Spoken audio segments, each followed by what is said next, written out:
When I was in college, I was an extremely Christian young lad, majoring in English.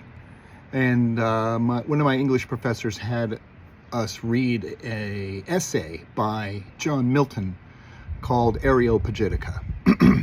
Areopagitica was an essay he wrote in 1644 to complain to the British government about censorship.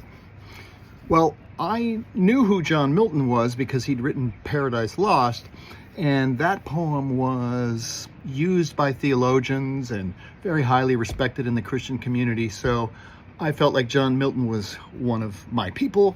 So I read the article with my defenses down. So here's a line from the essay. It's difficult to read, by the way, but if you can find it, it's free on the internet. Go read it. But the one line that sort of sums it up is this one: "Let truth and falsehood grapple. Whoever knew truth to be put to the worse in a free and open encounter?" Bear in mind, I had grown up in an extremely conservative Christian environment. I had been forbidden to read or listen to or watch anything that contradicted the Christian faith. Now I was getting a little older and I was starting to think a little clearly, and John Milton's essay made so much sense.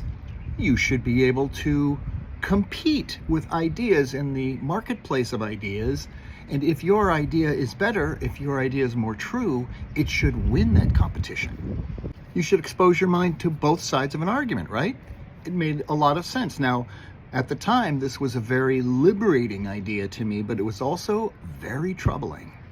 It was liberating because I knew suddenly I felt like I didn't have to avoid half the stuff in my culture out of fear that it would contradict my faith, because my faith should be able to withstand it.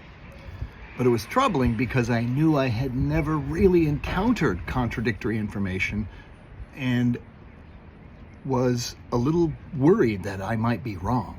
Because in college I was learning about this thing called critical reasoning, and I knew I had never really approached my faith through critical reasoning. So in a way, to borrow a phrase, my house was not built upon the rock. So I set out to change my path to truth. I was going to approach my faith through critical reasoning. And I fully expected that in the end, I would come to the conclusion that Christianity was the absolute best path. So here's a question for Christians. Are you brave enough to do that too? Are you brave enough to actually test your faith with an open mind using critical reasoning?